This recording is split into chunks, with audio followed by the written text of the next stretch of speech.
अगले 3 मिनट्स के अंदर हम ये जानेंगे कि इस कायनात को चलाने वाला खुदा एक ही क्यों है।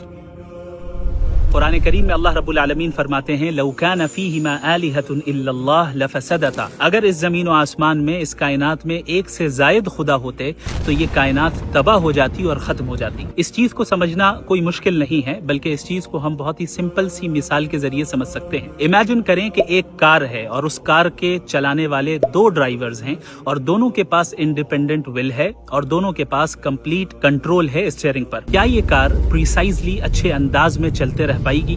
हरगिज नहीं।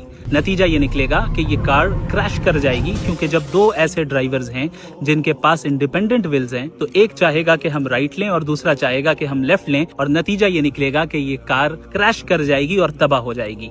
अब इस चीज को आप पूरी कायनात और यूनिवर्स पर अप्लाई करें। अगर इस यूनिवर्स में एक से जायद खुदा होते, मिसाल के तौर पर अगर 2 खुदा होते और दोनों ऑल पावरफुल हैं और दोनों के पास इंडिपेंडेंट विल है, तो नतीजा क्या निकलता? नतीजा ये निकलता कि एक खुदा कुछ और करना चाहता और दूसरा खुदा कुछ और करना चाहता, और ये यूनिवर्स तबाह हो जाती, कायनात तबाह हो जाती और खत्म हो जाती। लेकिन क्या ये कायनात खत्म हो गई? हरगिज नहीं। हम ये देखते हैं कि ये कायनात प्रिसाइज कैलकुलेशन के साथ चल रही है। चाहे हमारा सोलर सिस्टम हो, उसमें मौजूद प्लैनेट्स हो, सन हो, या हमारी अर्थ हो और उसकी रोटेशन हो, या ग्रेविटी हो, या हम खुद हो और हमारे जिस्म के अंदर जो ऑर्गन्स मौजूद हैं वो किस प्रिसाइज कैलकुलेशन के साथ काम कर रहे हैं, ये सब हम अच्छे तरीके से जानते हैं। और इस यूनिवर्स की फाइन ट्यूनिंग को हम अच्छे तरीके से जानते हैं, जो कि ये बताती है कि ये एक प्रिसाइज ऑर्डर के तहत ये कायनात चल रही है, और इसका प्रिसाइजली चलना ये इस बात की दलील है कि खुदा एक ही है और इसे चलाने वाला एक ही है, एक से जायद नहीं है। अब कोई ये भी कह सकता है कि ऐसा भी तो हो सकता है कि 2 खुदाओं ने आपस में एग्रीमेंट कर लिया हो कि हम मिलकर बगैर किसी कॉन्फ्लिक्ट के